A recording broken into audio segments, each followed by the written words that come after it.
زویا نے تجسس سے پوچھا۔ ہاں یہ دیکھو۔ مہین نے اسکرین سے اس کے سامنے کی، اس سے اسپیکر آن کیا، کال ملا دی۔ گھنٹی بجنے لگی۔ تیسری گھنٹی پر کال اٹھا لگی۔ ہیلو، میجر کبیر شاہ اسپیکنگ۔ آواز میں ایسا روب اور دباؤ تھا کہ ایک لمحے کے لیے کیفیٹیریا میں بیٹھی زویا اور سمین کی مسکراہٹیں غائب ہو گئی اور مہین کا گلا سوکھ گیا۔ لیکن اپنی شرط اور بابا کے بریسلیٹ کا خیال آتے اس نے اپنی ہمت مجتمع کی۔ اگر آپ واقعی اصلی میجر ہیں تو مجھے ڈھونڈ کر دکھائے۔ میں ہوں کون؟ میں ہوں ڈان۔ اس سے پہلے کہ دوسری طرف سے وہ شخص کچھ سمجھ پاتا یا بولتا، مہین نے کھلکھلا کر ہنستے فوراً کال کاٹ دی۔ کال کتنے ہی وہ تینوں لڑکیاں ایک دوسرے کو دیکھ کر زور زور سے ہنس پڑی۔ واؤ مہین، تم نے تو سچ میں کر دکھایا۔ سمین نے تالیاں بجائی۔ دیکھا، میں نے کہا تھا نا میں ڈرپوک نہیں۔ مہین نے اپنے بریسلیٹ کو چومتے ہوئے سمین کو آنکھ ماری۔ اسے ذرا بھی اندازہ نہیں تھا کہ جس نمبر پر اس نے اپنی ابری ہنس کر کال کاٹی ہے وہ ملٹری ادارے میں پیٹی ختم کر کے لوٹا ہوا ایک لمبا چوڑا یونیفارم میں ملبوس آرمی آفیسر میجر کبیر شاہ تھا، جو اپنے فون کی اسکرین کو گر رہا تھا، جس کی آنکھوں میں شدید غصہ اور حیرت تھی۔ مہین کو خبر ہی نہیں تھی کہ اس کی اس چھوٹی سی غلطی نے اس کی زندگی کی سب سے بڑی اور خطرناک عمر قید کا آغاز کر دیا تھا۔ ملٹی ادارے کے بڑے آڈیٹوریم میں ڈسپلن اور نظم و ضبط کا ماحول تھا۔ میجر کبیر شاہ اپنے مخصوص روبدار انداز میں نئے آنے والے کینڈیڈیٹ سے خطاب کر رہے تھے۔ ان کی باروب آواز پورے ہال میں گونج رہی تھی اور تمام نوجوان انتہائی الرٹ بیٹھے دم سادے انہیں سن رہے تھے۔ ابھی ان کا خطاب جاری تھا کہ ایک آفیسر تیز تیز قدم اٹھاتا ان کے پاس آیا۔ انہوں نے فوراً سے مائک پر ہاتھ رکھا اور سوالیہ نظروں سے اسے دیکھا۔ سر، وہ گھبرایا ہوا تھا، آپ کو فوراً بریگیڈیئر صاحب اپنے دفتر میں بلا رہے ہیں، حالانکہ حالات کچھ ٹھیک نہیں لگ رہے۔ میجر کبیر کا ماتھا ٹھنکا۔ اوکے سر، سے کہو میں بس 5 منٹ میں پہنچ رہا ہوں۔ انہوں نے فوراً سے اپنا خطاب مختصر کیا اور تیزی سے بریگیڈیئر صاحب کے آفس کی جانب بڑھ گیا۔ اس کے ذہن میں مختلف سوالات گردش کر رہے تھے۔ کیا کوئی ایمرجنسی ہو گئی یا پھر کسی مشن کی نئی رپورٹ؟ انہی سوچوں میں گم اس نے دروازے پر دستک کی۔ اجازت ملتے ہی اندر داخل ہو کر اس نے سلیوٹ کیا۔ سر، میجر کبیر شاہ رپورٹنگ۔ کمرے کے درمیان میں موجود ٹیبل کے پار بریگیڈیئر صاحب بیٹھے تھے۔ ان کے چہرے پر شدید بیزاری کے آثار تھے اور ان کے ہاتھ میں کبیر شاہ کا اپنا ذاتی فون موجود تھا۔ اسے دیکھ کر ایک لمحے کے لیے وہ خود بھی حیران رہ گیا۔ یار کبیر، یہ فون پچھلے آدھے گھنٹے سے میرے سر میں درد کیے ہوئے ہے۔ انہوں نے دوستانہ انداز میں کہا، کون ہے یہ سر پھرا؟ تم اسے میرے روم میں بھول گئے ہو اور میرے تو 14 تب روشن ہو گئے ہیں۔ سلسل کالز آ رہی ہیں، انہوں نے کہتے فون کبیر کی طرف بڑھایا۔ تو شوق نگاہوں سے انہیں دیکھنے لگا۔ فون اپنے ہاتھوں میں لے کر نمبر دیکھنے لگا۔ یہ وہی نمبر تھا جس سے کل صبح اسے کال آئی تھی، اور دوسری طرف کوئی لڑکی تھی جس نے انتہائی بے تکی بات کہی تھی، اور آج دوبارہ اسی نمبر سے فون آ رہا تھا۔ میجر کبیر شاہ نے بیزاری سے اس نمبر کو دیکھا اور پھر بریگیڈیئر صاحب کی طرف دیکھ کر لاپرواہی سے کندھے جھکائے۔ سر، میں اس نمبر کو نہیں جانتا۔ اسے سخت غصہ آ رہا تھا مگر اس نے اپنے غصے کو اپنے ہونٹ بیچ کر ضبط کیا۔ شاید یہ کوئی رانگ نمبر ہے۔ اس نے اپنی گفتگو میں مزید اضافہ کیا تو بریگیڈیئر صاحب نے اسے ایسے دیکھا جیسے اس کا دماغ خراب ہو۔ Wrong number? سیریسلی؟ اتنی مستقل مزاجی سے؟ یہ کوئی 20ویں کال ہے اور ہر بار یہ لڑکی صرف تم سے بات کرنے کا مطالبہ کر رہی ہے۔ کبیر کا خون کھول اٹھا۔ بریگیڈیئر صاحب نے کال ریسیو کر کے لی۔ ایک عام سی لڑکی کا فرینک اب اس کے پیشہ ورانہ زندگی کے یہ درد سر بن چکا تھا۔ اس سے پہلے کہ وہ کچھ کہتا، کال دوبارہ سے آنے لگی۔ اسپیکر آن کرو ذرا، میں بھی تو سنوں کہ اتنی سخت مزاج میجر کو چیلنج کرنے والی بلاخر ہے کون؟ کبیر نے فوراً کال ریسیو کر کے اسپیکر پر ڈال دی۔ کمرے میں گہری خاموشی چھائی تھی۔ کبیر شاہ اپنے ہاتھ پیچھے باندھے سخت لہجے میں کھڑا تھا، جبکہ بریگیڈیئر صاحب کرسی پر تھوڑا آگے ہو کر بیٹھ گئے۔ فون کی دوسری طرف مہین کی انتہائی شدید ایمبیرسنگ آواز پورے آفس میں گونجی۔ اوہو میجر صاحب، اتنی کالز کے بعد آپ نے جا کر فون اٹھایا، کیا ہوا؟ گاڑی کا پیٹرول ختم ہو گیا یا آرمی کا کوئی سخت آفیسر آپ کو پریڈ کروا رہا ہے؟ اگر ہمت ہے تو میرے سامنے آ کر دکھائے، ورنہ میں سمجھوں گا کہ آپ بس نام کے ہی میجر ہیں۔ مہین کی یہ بات سنتے بریگیڈیئر صاحب نے فوراً اپنا ہاتھ منہ پر رکھ لیا۔ ان کے چہرے پر ہنسی کا ایک ایسا طوفان عمدہ جسے چھپانا ان کے لیے ناممکن ہو رہا تھا۔ وہ کبیر شاہ جیسے میجر کو ایک نادان لڑکی نکلی میجر کہہ رہی تھی۔ بریگیڈیئر صاحب نے اپنی ہنسی کو بمشکل روکا۔ لیکن دوسری طرف کبیر کے تن بدن میں جیسے آگ لگ گئی. اس کے چہرے کی رنگت سرخ ہو گئی، تن پٹی کی رگیں پھول گئی. ایک عام سی لڑکی نے پریڈیٹرز کے سامنے تماشا بنا دیا. صبح کے ٹھیک 8 بج رہے تھے. پریڈ گراؤنڈ دھند کے پردے پر لپٹا ہوا تھا. میجر کبیر شاہ اپنے بلیک ٹریک سوٹ اور جاکرز میں ملبوس اپنے اسکواڈ کے ساتھ سخت پیٹی ختم کر کے گراؤنڈ کے کنارے پہ کھڑا تھا. اس کی پیشانی پر پسینے کی بوندیں چمک رہی تھی اور وہ گہرا سانس لیتے توڑیے سے اپنا ماتھا پونچھ رہا تھا. گراؤنڈ کے بیچ اس کے واٹر بوتل اور اس کا پرسنل فون رکھا تھا. ٹھیک 8 بجے بینچ پر رکھا فون بجنا شروع ہوا. کبیر نے ناگواری سے ابرو سمیٹے. اس نے آگے بڑھ کر فون اٹھایا. اسکرین پر وہی گمنام نمبر چمک رہا تھا، وہی پرینک کالز جس نے 2 دن سے اسے زج کیا ہوا تھا. ہیلو. آواز میں بے حد بیزاری تھی. دوسری طرف سے وہی چلبلی اور شوق آواز ابھری. ہمارے میجر صاحب اٹھ گئے. بندہ تھوڑا آرام بھی کر لیتا ہے، لیکن نہیں، آپ تو یونیفارم پہن کر ایک جادوگر کی طرح سب پر حکم چلانے کے لیے ہر وقت تیار رہتے ہیں. کبیر کی پیشانی پر بل پڑے. لڑکی، تمہیں اندازہ بھی ہے کہ تم کس سے اور کیا بات کر رہی ہو؟ دوسری طرف مہین نے اس کی بھاروب آواز کا مذاق اڑایا. آپ کو کیا لگتا ہے کہ میں آپ سے ڈر جاؤں گی؟ اگر ہمت ہے تو مجھے ڈھونڈ کر دکھا. کبیر کی بات سننے سے پہلے اس نے کال کاٹنے کی کوشش کی تھی، مگر اس بار معاملہ مختلف ہو گیا. کال کٹی نہیں اور اس بات کا مہین کو علم نہیں تھا. اسی وقت مہین کی دوست سمین نے دور سے آواز لگائی.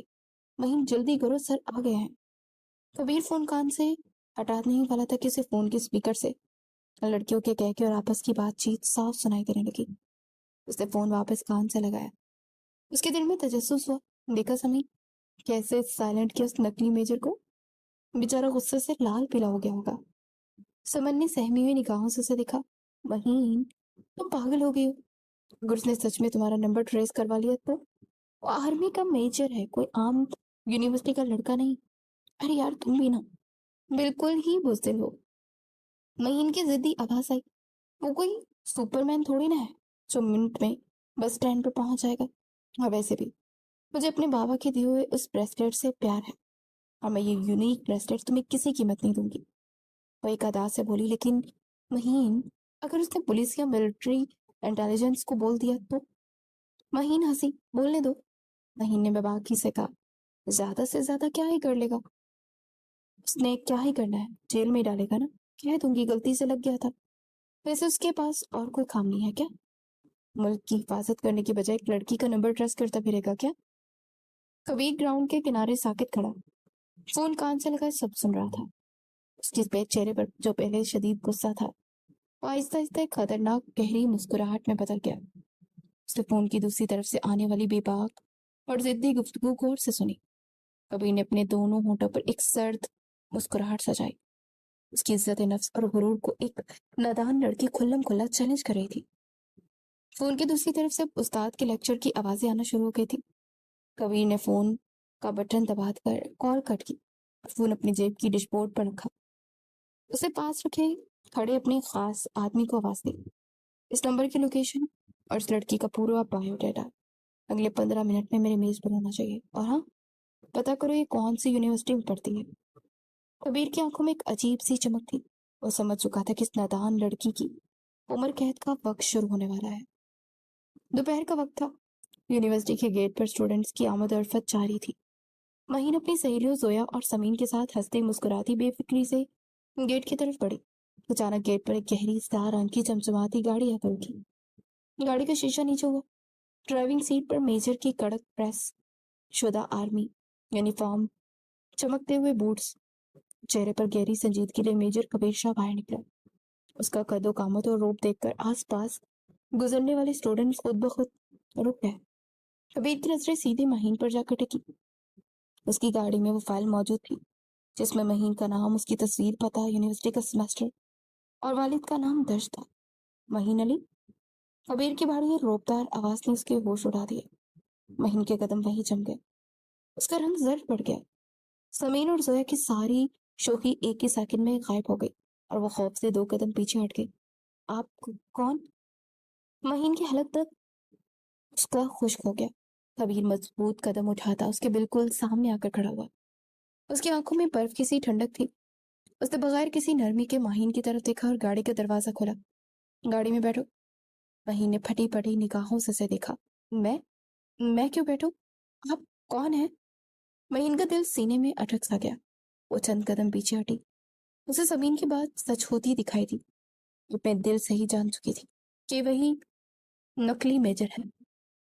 کبیر نے تھوڑا جھک کر اس کی آنکھوں میں دیکھا۔ اگر چاہتی ہو کہ تمہاری اس بےہودہ حرکت کا پتہ پوری یونی اور تمہارے والد کو نہ چلے تو چپ چاپ بیٹھ جاؤ۔ میرے پاس زیادہ وقت نہیں ہے۔ اس کا لہجہ خطرناک حد تک دھیما تھا۔ مہین کی ٹانگیں کانپنے لگی۔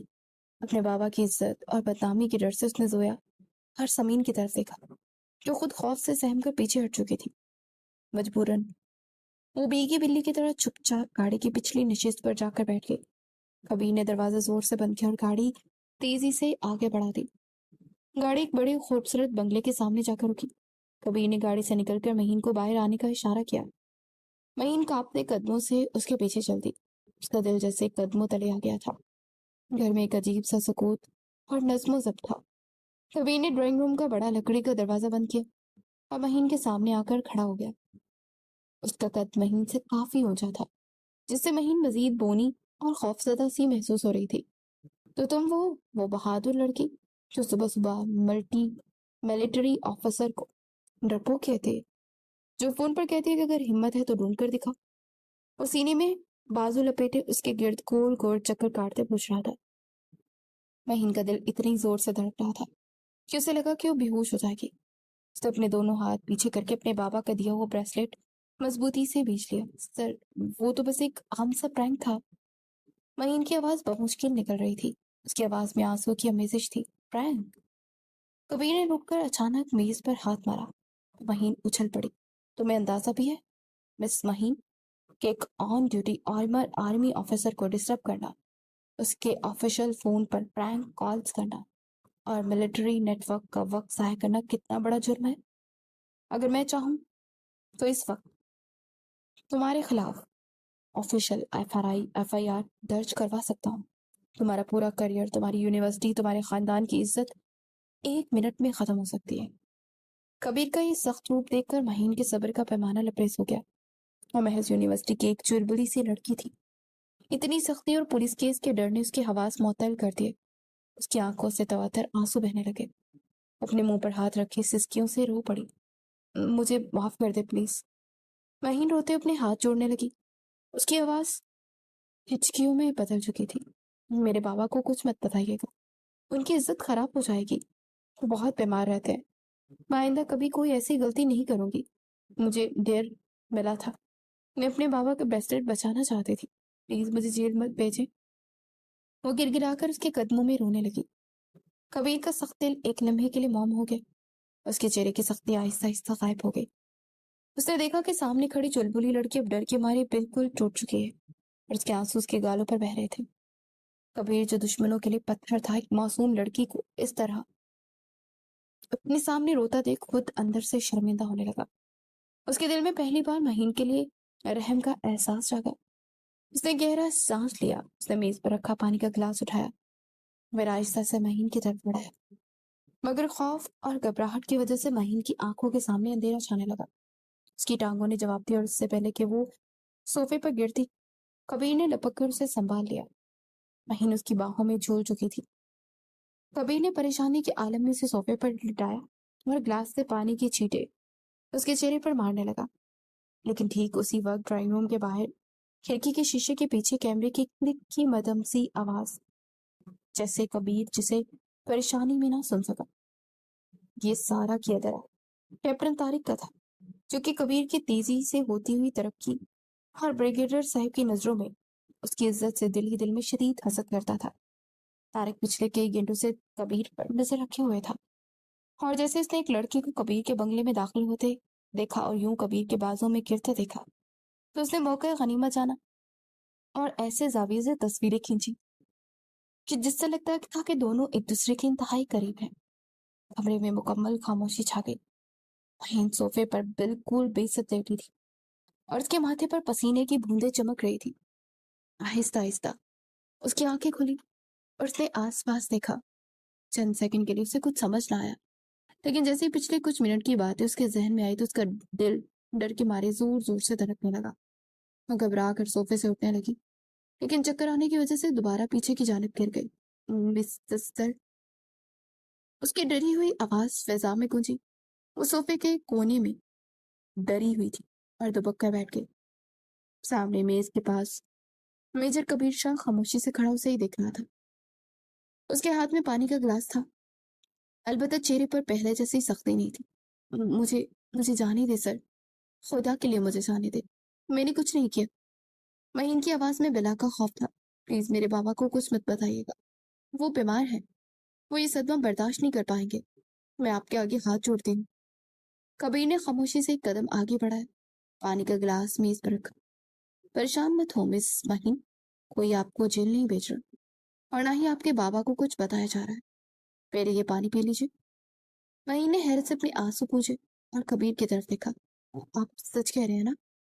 اس نے کانپتی ہوئی آواز میں پوچھا. آپ مجھے پولیس کے حوالے نہیں کریں گے نا؟ کبیر نے گہرا سانس لیا. اگر مجھے آپ کو پولیس کے حوالے کرنا ہی ہوتا تو مہین، جب آپ بے ہوش تھی نا، میں پولیس کو بلا چکا ہوتا. آپ کو یوں سنبھال کر صوفے پر نہ لٹاتا.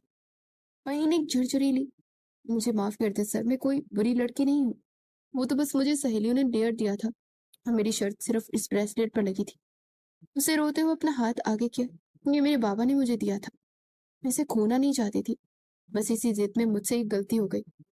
کبیر نے اس کے ہاتھ میں چمکتے ہوئے بریسلیٹ کو دیکھا. اس کے چہرے پر ہمدردی کا احساس ابھرا. ایک معمولی بریسلیٹ کے لیے تم نے اپنی زندگی، اپنے گھر والوں کی عزت اور ایک آرمی آفیسر کے ڈسپلن کو خطرے میں ڈال دیا. اگر میری جگہ کوئی اور ہوتا مہین، تو آج آپ کی پوری زندگی خراب ہو چکی ہوتی. مہین کی آنکھوں میں مسلسل آنسو بہ رہے تھے. مجھے اپنی غلطی کا احساس ہو گیا ہے، اب جو بھی سزا دیں گے مجھے منظور ہے. میرے بابا کو کچھ مت بتائیے گا. کبیر کے ہونٹوں پر ایک ہلکی سی مسکراہٹ بکھری، لیکن اس نے اپنا روپ برقرار رکھا. سزا مل چکی ہے آپ کو. یہ جو خوف اور آنسو اپنے پچھلے آدھے گھنٹے سے دیکھے ہیں نا، یہ تمہاری سزا کے لیے کافی ہے. یونیفارم پہننے کا مطلب صرف بارڈر پر لڑنا نہیں ہوتا مہین، معصوم لوگوں کی حفاظت کرنا بھی ہوتا ہے. اور میں جان چکا ہوں کہ اب کوئی مجرم صرف ایک حد سے زیادہ نادان لڑکی سے نہیں ہو سکتا. مہین نے حیرت اور خوشی سے کبیر کا چہرہ دیکھا. اسے یقین نہیں آ رہا تھا کہ یہ وہی سخت میجر ہے. آپ اتنے برے نہیں ہیں جتنا میں فون پر سوچ رہی تھی. اس نے اپنے گالوں سے آنسو صاف کیے. کبیر نے بامشکل اپنی ہنسی روکی اور تھوڑا آگے کو جھکا. او واقعی، کیا آپ بھی، آپ کو یہ لگتا ہے کہ میں ایک نقلی میجر ہوں اور دل کا ڈرپوک ہوں؟ مہین کا چہرہ شرمندگی سے فوراً سرخ ہو گیا. اسے فوراً نظریں نیچے کر لی. نہیں سر، سوری. کبیر کرسی سے اٹھا اور میز پر گاڑی کی چابی اٹھائی. ٹھیک ہے، اب یہ رونا دھونا بند کرو. گاڑی باہر کھڑی ہے، میں آپ کو خود یونیورسٹی چھوڑ کر آتا ہوں، اس سے پہلے کہ آپ کی سہیلیاں ڈر کے مارے کوئی نیا ڈرامہ شروع کر دیں. اس کے ساتھ آگے بڑھی. امید ہے کہ کوئی کال نہیں آئے گی. کبیر نے معنی خیز نگاہوں سے دیکھا تو مہین نے فوراً سے نفی میں سر ہلا دیا اور تیزی سے باہر نکل کر گاڑی میں بیٹھ گئی. جس میجر سے وہ چند منٹ پہلے تک موت کی حد تک ڈر رہی تھی، اب اس کے دل میں اس کے لیے ایک اندیکھا احترام، ایک پیارا سا احساس جاگ رہا تھا. اگلی صبح بھی کبیر ڈیوٹی پر پہنچا ہی تھا کہ اسے معلوم ہوا کہ بریگیڈیئر صاحب نے اسے فوری طلب کیا ہے. بریگیڈیئر کے آفس کا ماحول انتہائی بوجھل تھا. ٹیبل پر وہی تصویریں بکھری بھی پڑی تھی اور طوفان اٹھ چکا تھا. کیپٹن طارق نے گمنام ذریعے سے یہ تصویریں نہ صرف بریگیڈیئر بلکہ ملٹری کے اعلیٰ حلقوں میں بھی بھیج دی تھی تاکہ کبیر کے کردار اور ڈسپلن پر سوال اٹھ سکے. میجر کبیر شاہ، بریگیڈیئر صاحب کی آواز میں شدید افسوس تھا. تم سے مجھے یہ امید نہیں تھی. ایک لڑکی کے ساتھ تم دوران ڈیوٹی دیکھے گئے ہو، اور تمہارے بنگلے میں کیا کر رہی تھی؟ کیا یہی تمہارا ڈسپلن ہے؟ ہر جگہ تمہارا تماشا بن رہا ہے. کبیر کا سر جھک گیا. اس کی کن پٹی کی رگیں تن گئی. اس کا ملٹری کریئر، اس کی برسوں کی محنت اور اس کی عزت نفس لمحوں میں خاک میں ملتی دکھائی دے رہی تھی. وہ جانتا تھا کہ اگر اس نے سچ بتایا کہ وہ لڑکی پرینک کر رہی تھی تو کوئی یقین نہیں کرے گا، بلکہ اسے ایک گھڑی ہوئی کہانی سمجھا جائے گا. اس کا صرف ایک ہی حل تھا کہ ایک ایسا ماحول ہو جو کہ اس کی عزت بچا سکتا ہے، لیکن اس کی ذاتی زندگی کو ہمیشہ کے لیے بدلنے والا تھا. سر، کبیر نے اپنا سر اٹھایا. یہ تصویریں غلط انداز میں پیش کی گئی ہیں. وہ لڑکی کوئی غیر محرم نہیں، میری مگیتر ہے. اور جلدی میرے بیوی بھی بننے والی ہے. ویسے اپنے خاندانی معاملے کے سلسلے میں گڑ لایا تھا. بریگیڈر نے حیرت سے اسے دیکھا. اگر یہ سچ ہے میجر تو تمہیں 24 گھنٹے کے اندر اپنے نکاح کا ثبوت دینا ہوگا، ورنہ تمہارا کورٹ مارشل یقینی ہے. کبیر کا ذہن مفلوج ہو گیا. وہ وہیں کرسی پر بیٹھ کے اور آخر وہ طارق کو کیسے پتا چلا کہ وہ لڑکی میرے بنگلے میں ہے؟ کیا وہ لڑکی خود اس سازش میں شامل تھی؟ کیا اس نے مجھے بلیک میل کرنے یا میرے کریئر کو تباہ کرنے کی یہ پرینک اور ڈرامہ رچایا تھا؟ اس کا دماغ ایک الگ ہی نہج پر اب سوچنے لگا. کبیر کے دل میں مہین کے لیے شدید نفرت اور حسد پیدا ہو گیا. میں 24 گھنٹے سے پہلے یہ ثابت کر دوں گا کہ وہ میری بیوی ہے، وہ یہ کہہ کر اپنے گھر لوٹ چکا تھا. مگر دل جسے کسی نے انگاروں پر بھون دیا تھا. آج سے پہلے ایسا کبھی نہیں ہوا تھا. مگر وہ لڑکی جب سے اس کی زندگی میں آئی تھی، اس کی زندگی میں ذلت اور رسوائی لکھتی گئی تھی. اس نے اچانک سے فیصلہ لیا. دوپہر کے وقت کبیر کی گاڑی مہین کے گھر کے باہر آ کر رکی. مہین جو کل کے واقعے سے اب تک سنبھل نہیں پائی تھی اور اپنے کمرے میں رڑی ہوئی بیٹھی ہوئی تھی اور یونی بھی نہیں گئی تھی. گاڑی کے ہارن کی تیز آواز نے اس کے وجود کے 14 طبق روشن کر دیے. کبیر اب مکمل روبدار شخصیت کے ساتھ گھر کے اندر داخل ہوا اور سیدھا مہین کے بیمار والد کے سامنے جا کر کھڑا ہو گیا. آپ کون ہے بیٹا؟ مہین کے والد نے حیرت سے پوچھا. کبیر نے مہین کی طرف دیکھا اور نے ایک نظر ڈالی جسے وہاں دیکھ کر ایک دم سے خاموش ہو گئی تھی. وہ کبیر کی نظروں میں اپنے لیے شدید نفرت اور حقارت دیکھ چکی تھی، مگر سب کچھ اس کی سمجھ سے باہر تھا. یہ میجر اب یہاں کیا کر رہا ہے؟ اس کا دل بیٹھنے لگا. تبھی کبیر کی بھاری گمبھیر آواز اس کے قدموں تلے سے زمین نکال گئی. میں میجر کبیر شاہ ہوں اور میں یہاں آپ کی بیٹی کا ہاتھ مانگنے آیا ہوں. ابھی اور اسی وقت پورے گھر میں سناٹا چھا گیا. مہین نے صدمے سے چور نگاہوں سے اسے دیکھا. شادی؟ لیکن بیٹا؟ والد نے حیرت سے کہنا چاہا. کبیر نے مہین کی طرف قریب آ کر زہریلی آواز میں جو کچھ اسے کہا تھا اسے سن کر مہین پر سکتہ طاری ہو گیا. اگر اپنی اور اپنے والد کی عزت پیاری ہے تو خاموشی سے ہاں کر دو، ورنہ جو ڈرامہ تم نے رچایا ہے نا، اس کا انجام تمہاری سوچ سے بھی زیادہ بھیانک ہوگا. مہین کی آنکھوں میں آنسو بہنے لگے. اسے سمجھ نہیں آ رہا تھا کہ جو میجر کل اس پر رحم کھا رہا تھا، آج وہ اس قدر ظالم اور سنگ دل کیوں بن چکا تھا. اپنے بابا کی عزت اور سنگ دل میجر کی دھمکی کے آگے وہ مجبور ہو کر اس نے روتے ہوئے اپنا سر آسمان اسبات میں ہلا دیا. بابا، میں انہیں پسند کرتی ہوں. مہین نے انتہائی ڈرتے ڈرتے میجر کبیر کے دباؤ میں آ کر سر جھکا کر اپنے بابا کے سامنے یہ اعتراف کیا کہ وہ میجر کبیر کو پسند کرتی ہے. تو علی فراز صاحب کے چہرے کا رنگ لمحوں میں زرد ہو گیا. ان کے لیے یہ کسی دھماکے سے کم نہیں تھا. انہیں لگا تھا کہ اپنی بیٹی جسے انہوں نے شہزادیوں کی طرح پالا تھا، اسی انجانے مرد کے لیے اپنے باپ کا مان توڑ دیا تھا. مہین، یہ تم کیا کہہ رہی ہو؟ تم نے میری تربیت کا ہی صلہ دیا مجھے. میری سفید داڑھی کا ذرا بھی پاس نہیں رکھا تم نے. مہین نے تڑپ کر ان کے گھٹنے پکڑ لیے. نہیں بابا، خدا کے لیے میری بات سنیں. ایسا کچھ نہیں ہے جیسا آپ سوچ رہے ہیں. میں نے کوئی غلط کام نہیں کیا. علی سرفراز نے نم آنکھوں سے اس کی طرف دیکھا. ان کا سانس پھول چکا تھا. خاموش مہین، مجھے تم سے یہ امید نہیں تھی. میں سوچتا تھا میری بیٹی میری عزت ہے، لیکن تم نے ایک لمحے میں میرے مان مٹی میں ملا دیا. وہ بامشکل بول پا رہے تھے. شدید ذہنی دباؤ اور صدمے کی وجہ سے علی فراز صاحب کا سانس اکھڑنے لگا. ان کا بلڈ پریشر خطرناک حد تک زرد پڑ چکا تھا اور وہ دل میں ہاتھ رکھے زمین پر ڈھیر ہو گئے. بابا اٹھے، بابا، بابا پلیز آنکھیں کھولیں. مہین کے حلق میں خوفناک چیخ نکلی اور میجر کبیر شاہ جو کہ باہر ان کے جواب کو منتظر تھا، معاملے کو سنجیدگی کا اندازہ لگانے اندر آیا. مہین کی چیخ سن کر فوراً اندر داخل ہوا. اس نے ایک سیکنڈ ضائع کیے بغیر علی فراز صاحب کو اپنی گود میں اٹھایا اور گاڑی کی طرف بھاگا. ہسپتال کے ایمرجنسی وارڈ کے باہر مہین کا رو رو کر برا حال تھا. اس کا وجود شدید زلزلے کی زد میں تھا. اس نے ایک نظر میجر کبیر پر ڈالی. اگر میرے بابا کو کچھ ہو گیا تو میں آپ کو کبھی معاف نہیں کروں گی. وہ ان کا گریبان تھام کر چلائی تھی. میجر کبیر نے ایک جھٹکے سے اس کا بازو چھڑایا اور وارڈ سے باہر نکلتے ڈاکٹر کے پاس آیا. علی فراز صاحب کو شدید ہارٹ اٹیک ہے اور ان کی حالت نازک ہے. ایک لمحے کے لیے بھی کبیر کو یہ سوزیاں کا احساس ہوا. اس کا دل دھڑکا. وہ جب ان کے پاس گیا تو علی فراز صاحب نے بامشکل اپنی آنکھیں کھولی. انہوں نے کبیر کا ہاتھ اپنے ہاتھوں میں تھام لیا.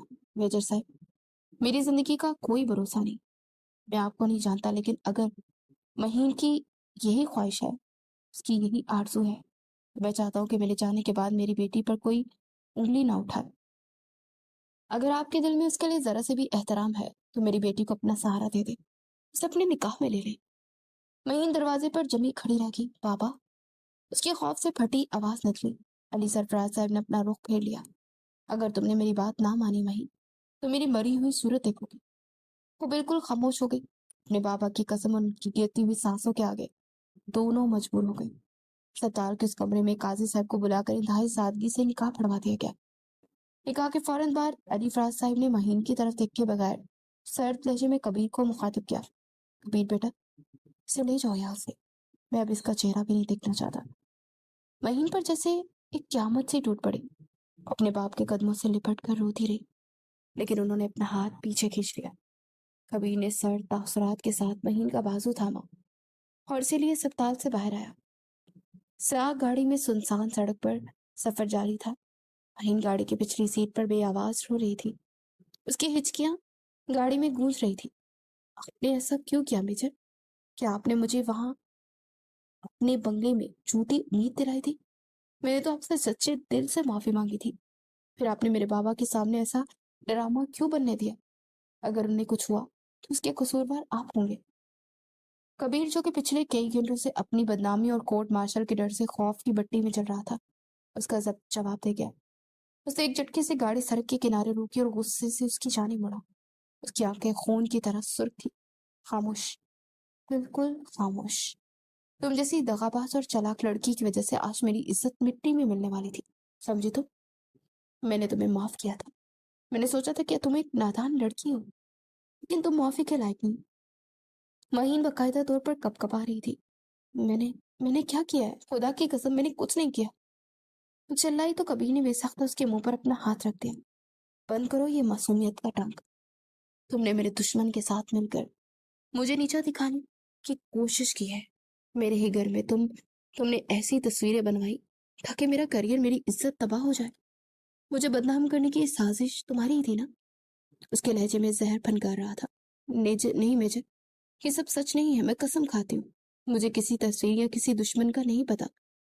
وہ روتے روتے اپنے ہاتھ جوڑ کے کبیر نے اس کا جبڑا اپنے ہاتھوں میں جکڑا اور اس کی آنکھوں میں آنکھیں ڈالی۔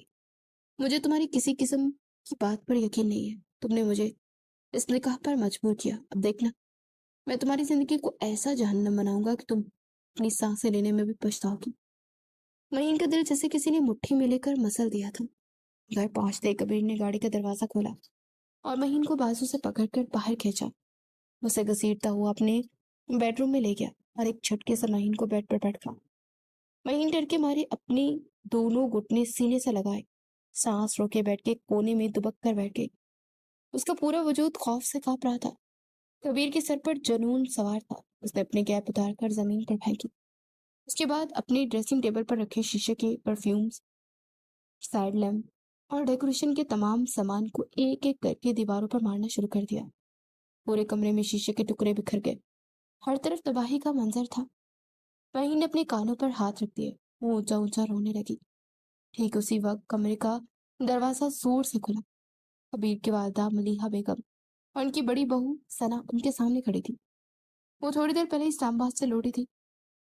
کمرے کی حالت دیکھ کر وہ شاک رہ گئی اور بیڈ پر خوفزدہ روتی ہوئی لڑکی کو دیکھ کر ان کی چیخ نکل گئی۔ کبیر، یہ کیا ہو رہا ہے؟ یہ تم کیا کر رہے ہو؟ اور یہ لڑکی کون ہے؟ ملیحہ بیگم دکھ سے پوچھنے لگی۔ کبیر نے گہرے سانس لیتے ہوئے مہین کی طرف ایک زہریلی اور نفرت انگیز نگاہ ڈالی۔ یہ میری اور آپ کی مشترکہ دشمن علی سرفراز صاحب کی بیٹی ہے۔ ملیحہ بیگم دم بخود رہ گئی۔ علی سرفراز؟ ملیحہ بیگم کے قدم وہیں جم گئے۔ ان کی آنکھوں میں شدید حیرت کے بعد ایک تڑپ اور ممتا کا طوفان امڑ آیا۔ اپنے بیٹے کے غصے اور کمرے کی تباہی کو بالکل بھول گئے۔ وہ تیزی سے آگے بڑھی اور بیڈ پر بکھرے شیشے کی پرواہ کیے بغیر مہین کے پاس پہنچی۔ اسے فوراً سے اپنے سینے سے لگا لیا۔ میرا بھائی کیسا ہے علی؟ کیا کہاں ہے وہ؟ میری بچی، تم علی کی بیٹی ہو؟ وہ دیوانہ وار اسے چوم رہی تھی۔ مہین نے پھٹی پھٹی آنکھوں سے ملیحہ بیگم کو دیکھا۔ اسے اپنی زندگی کا سب سے بڑا صدمہ لگا تھا۔ اسے کبھی معلوم ہی نہیں تھا کہ اس کے بابا علی افراز اور اس اڑیل میجر کی والدہ اصل میں سگی بہن بھائی ہیں، جن کے درمیان سالوں پہلے خاندانی جائیداد اور سوتیلے رشتوں کی وجہ سے شدید تنازع ہو گیا تھا اور رابطہ ٹوٹ گیا تھا۔ کبیر کا حلق تک کڑوا ہو گیا۔ وہ فوراً سے اس کے قریب آیا۔ اماں، اس پر اتنی ممتا مت نچھاور کرے، اس کی رگوں میں اسی علی فراز کا خون دوڑ رہا ہے۔ ذلت اور رسوائی دونوں کے مقدر میں لکھنا ان کا پرانا وتیرہ ہے۔ اس لڑکی نے بھی آج میری عزت کا تماشا بنانے میں کوئی کسر نہیں چھوڑی ہے۔ ملیحہ بیگم نے گہری سانس لی اور غصے سے کبیر کی طرف مڑی۔ بس کر دو کبیر، اپنی زبان کو لگام دو۔ حقیقت جانے بغیر کسی پر یوں الزام مت لگاؤ۔ وہ تمہاری ماموزاد ہے اور اب تمہاری بیوی ہے۔ کبیر نے ضبط سے اپنے ہونٹ بھیجے، لیکن ان کے احترام میں مزید کچھ نہ بول سکا۔ اس نے اپنی جیب میں ہاتھ ڈالا اور نکاح نامہ نکالا، جس میں اسپتال میں ساتھ اس نے ڈالا تھا۔ میں اپنی ڈیوٹی پر جا رہا ہوں، ریگولیٹر صاحب ہیڈ کوارٹر میں میرا انتظار کر رہے ہیں۔ اس نے ایک آخری نفرت انگیز نگاہ مہین پر ڈالی۔ نکاح نامہ اپنے کورٹ مارشل کے دفاع کے لیے ہاتھ میں مضبوطی سے تھاما اور تیز تیز قدموں سے باہر نکل گیا۔ چند لمحوں بعد اس کی گاڑی کا رخ ہیڈ کوارٹر کی طرف تھا، جہاں وہ یہ نکاح نامہ پیش کر کے خود کو الزامات سے بری کروانے جا رہا تھا، لیکن پیچھے اپنے گھر میں نفرت، محبت اور ماضی کے رشتوں کا ایک نیا طوفان چھوڑ گیا تھا۔ کبیر مسلسل 3 دن بعد ہیڈ کوارٹر سے گھر لوٹا۔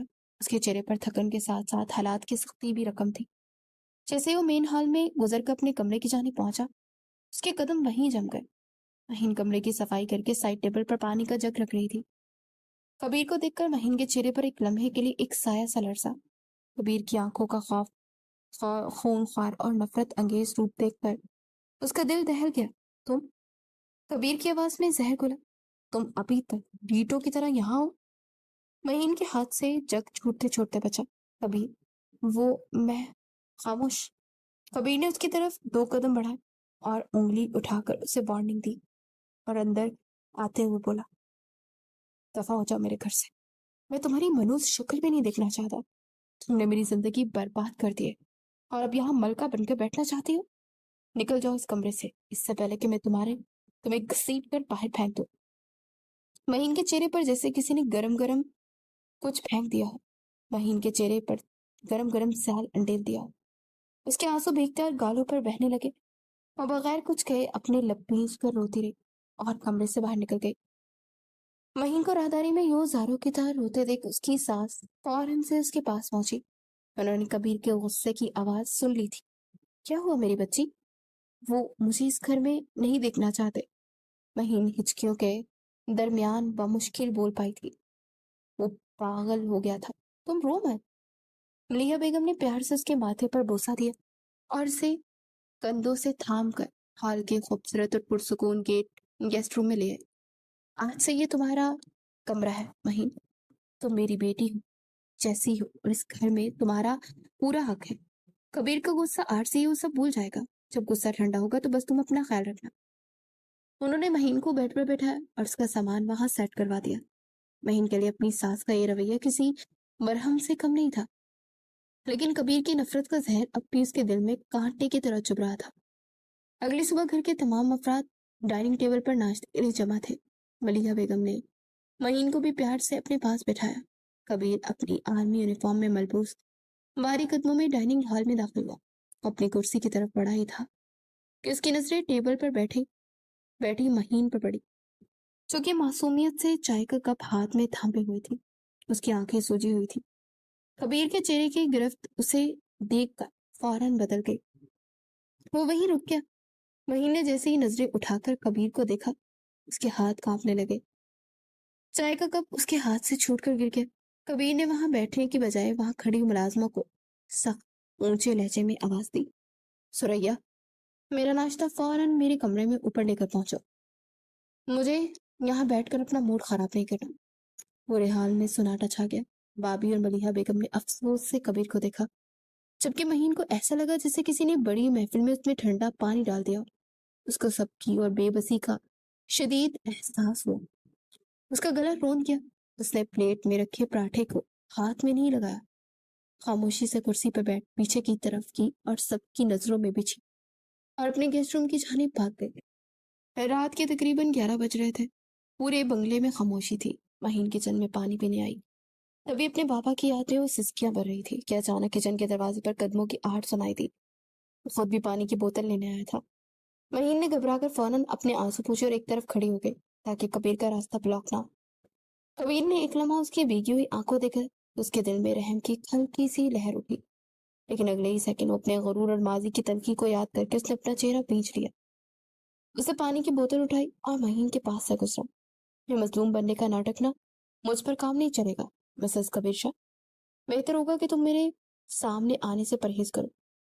کبیر چلا گیا لیکن مہین وہی کھڑی پانی کے گلاس کو دیکھتی رہ گئی۔ اس کے دل نے خاموشی سے سوچا کہ کاش آپ جان سکتے میجر، میں کوئی ناٹک نہیں کر رہی، بلکہ آپ کی دی ہوئی اس عمر قید کو چپ چاپ کاٹ رہی ہوں۔ سسکیاں بڑھتی وہ اپنے کمرے میں چلی آئی۔ رات کے 2 بج رہے تھے۔ پورے بنگلے میں گہرا سکوت طاری تھا۔ جو اپنے ہیڈ کوارٹر میں تھکن سے چور لیٹا تھا، اس کے ذہن میں طارق کے تانے اور بریگیڈیٹر کی شکایت مسلسل گونج رہی تھی۔ وہ تپتے ہوئے قدموں کے ساتھ سیدھا گیسٹ روم کی جانب بڑھا۔ اس نے بغیر دستک دیے دروازہ کھولا اور اندر داخل ہوا۔ رحیم جو جائے نماز پر بیٹھی اپنے بابا کی زندگی کے لیے رو رو کر دعائیں مانگ رہی تھی، اچانک کبیر کو اتنے غصے میں دیکھ کر خوف سے کھڑی ہو گئی۔ آپ! اس کی آواز لرز گئی۔ کبیر نے چند لمبے قدم اٹھائے اور مہین کے پاس پہنچ کر اسے کندھے سے سختی سے بھینچ لیا۔ اس کی آنکھوں میں ویرانی اور شدید غصہ تھا۔ تم کیا چاہتی ہو مہین؟ کبیر کی آواز میں تھکاوٹ اور شدید زہر تھا۔ تم اس گھر میں مظلوم بن کر میری ماں اور بھابھی کی ہمدردیاں سمیٹ رہی ہو۔ تم روزانہ ڈرامہ کرتی ہو تاکہ میں لوگوں کی نظروں میں ظالم بن جاؤں۔ کبیر کی صبح اپنی امی کی بات یاد آئی تھی۔ وہ اپنا دوپٹہ بہتر کرتے زور دے رہی تھی۔ میں نے کوئی ڈرامہ نہیں کیا۔ مہین کی آنکھوں میں ٹپ ٹپ آنسو بہ رہے تھے۔ خدا کا خوف کرے کبیر، میں نے آپ کا سامنا کرنا بھی چھوڑ دیا ہے۔ میں پورے دن اس کمرے میں بند رہتی ہوں۔ کبیر زہر خند انداز میں مسکرائے، تو پھر چلی کیوں نہیں جاتی؟ چلی جاؤ نا۔ کبیر نے اسے زور سے جھٹکا۔ اس کا لہجہ حد سے زیادہ کڑوا ہو گیا تھا۔ تم جیسی لڑکی جو ایک معمولی شرط جیتنے کے لیے آرمی آفیسر کا استعمال کر سکتی ہے، جو اپنے باپ کی عزت داؤ پر لگا سکتی ہے، اس کے پاس کوئی خودداری بچی ہے؟ تم میری رکھیل بننے کے بھی لائق نہیں ہو، گجا کہ تمہیں بیوی کا درجہ دو۔ تم سے شادی صرف میری مجبوری تھی، تم ایک کھیل کی وجہ سے میری زندگی میں آئی۔ تم معصوم نہیں ہو مہین، تم محض ایک سوتے اور چلاک لڑکی ہو۔ مہین کا وجود ان الفاظ کی شدت سے پگھل سا گیا۔ اس کا دل پہلے ہی زخمی تھا، لیکن یہ وار وہ برداشت نہ کر پائی۔ کبیر! مہین کی آواز میں جیسے جینے کی خواہشیں ختم ہو گئی۔ اس کا لہجہ بالکل سپاٹ اور بے جان تھا۔ آپ نے مجھے سزا دی، میں نے خاموشی سے کاٹی۔ آپ نے میرے بابا کے سامنے مجھے رسوا کیا، میں خاموش رہی، لیکن آپ نے آج میری عزت نفس اور میری پاکیزگی کا سودا کر دیا۔ مہین کے چہرے پر اب خوف نہیں تھا، صرف ایک خوفناک خاموشی اور ویرانی تھی۔ اس نے اپنے دونوں ہاتھ جوڑے۔ میں قسم کھاتی ہوں، اب میں کبھی آپ سے معافی نہیں مانگوں گی اور نہ کبھی آپ کو صفائی دوں گی۔ آپ جیت گئے میجر صاحب اور میں ہار گئی۔ مہین آہستہ سے زمین پر بیٹھ گئی۔ وہ صوفے سے پر سر ٹکا کر خاموشی سے رونے لگی۔ اس بے آواز رونے میں اور بکھر جانے والی خاموشی تھی۔ کبیر نے ایک لمحے کے لیے اس کے مرجھائے ہوئے چہرے کو دیکھا۔ اس کے دل میں ایک عجیب سی چبھن ہوئی، لیکن اس نے اپنی انا کو مقدم رکھا اور مڑ کر کمرے سے باہر نکل گیا۔ وہ اپنے کمرے میں پہنچ کر بے چینی سے ٹہل رہا تھا۔ مہین کی بے جان اور ویران آنکھیں اس کے ذہن سے نہیں نکل پا رہی تھی۔ ٹھیک اسی وقت اس کے پرسنل نمبر پر کیپٹن زبیر کی ایمرجنسی کی کال آئی۔ یس زبیر، کوئی اپڈیٹ؟ کبیر نے فوراً سے کال اٹھائی۔ سر، دوسری طرف سے کیپٹن زبیر کی گھبرائی ہوئی آواز گونجی۔ ہم نے کیپٹن طارق کا پرسنل لیپ ٹاپ اور ان کی نجی چیٹس ہیک کر لیے۔ سر، ایک بہت بڑا انکشاف ہوا ہے۔ کبیر کا دل دھک سے رہ گیا۔ مطلب کیسا انکشاف؟ زبیر نے جلدی سے بتانا شروع کیا۔ مسز کبیر کا کیپٹن طارق سے دور دور تک کوئی تعلق نہیں تھا۔ مسز کبیر واقعی ایک یونیورسٹی میں پرینک کے تحت غلطی سے آپ کا نمبر ملا بیٹھی تھی۔ کیپٹن طارق پچھلے 1 ہفتے سے ان کا فون ٹیپ کر رہا تھا، اور جب مسز کبیر آپ کے بنگلے میں بے ہوش ہو کر گری تو طارق نے خود اپنے بندے سے باہر کھڑکی سے وہ تصویریں بنوائی تھی تاکہ آپ کا کورٹ میں مارشل کروایا جا سکے۔ کبیر کے پیروں تلے سے زمین نکل گئی۔ اس کے ہاتھوں سے فون چھوٹتے چھوٹتے بچا۔ طارق نے مسز کبیر کی سہیلی سمین کے بوائے فرینڈ سے نمبر حاصل کیا تھا تاکہ وہ اس پرینک کو آپ کے خلاف ایک جال کے طور پر استعمال کر سکے۔ وہ لڑکی بالکل بے قصور ہے اور معصوم بھی ہے۔ اس نے کوئی سازش نہیں کی۔ کبیر کے کانوں میں اس کی اپنی آواز گونج رہی تھی، تم دغاباز اور سودے باز ہو، تم نے مجھے نیچا دکھانے کی کوشش کی۔ اس کے اپنے الفاظ زہریلے تیر بن کر اسے اپنے دل میں پیوست ہوتے ہوئے محسوس ہو رہے تھے۔ اس نے ایک معصوم پاک دامن لڑکی کو، جو صرف اپنے والد کے دیے بریسلیٹ کو بچانے کے لیے ایک نادان شرط میں پھنس گئی تھی، درندوں کی طرف طرح ذلیل کیا تھا۔ اس نے اسے بے ہوش حالت میں سنبھالا تھا، لیکن پھر اپنی انا کی خاطر اس کی پوری زندگی کو جہنم بنا دیا تھا۔ کبیر کا جسم پچھتاوے کی آگ میں جلنے لگا، اس کے چہرے کی رنگت اڑ گئی۔ وہ دوڑتا ہوا کمرے سے باہر نکلا اور گیسٹ روم میں پہنچا تو کمرہ خالی تھا۔ بیڈ پر مہین کی انگوٹھی، اس کا فون موجود تھا۔ مہین اپنے بابا کی عزت اور اپنی عزت پر لگنے والے داغ کو سہ سہ سکی اور چپ چاپ گھر چھوڑ کر نکل گئی۔ کبیر کا دل دہل گیا۔ اس نے شہر کا ہر کونا، یونیورسٹی، اسپتال، اپنے تمام ذرائع استعمال کر لیے، لیکن مہین کا کوئی سراغ نہ ملا۔ وہ اپنی ملٹری ڈسپلن اور غرور کو بھول کر ہاتھوں کی طرح، پاگلوں کی طرح سڑکوں پر بھٹک رہی تھی۔ اس نے پولیس کو، اعلیٰ حکام کو انفارم بھی کر دیا تھا۔ کچھ ہی دیر بعد ایس پی کی کال آئی تھی، میجر صاحب، ہم نے شہر بھر میں الرٹ جاری کر دیا ہے۔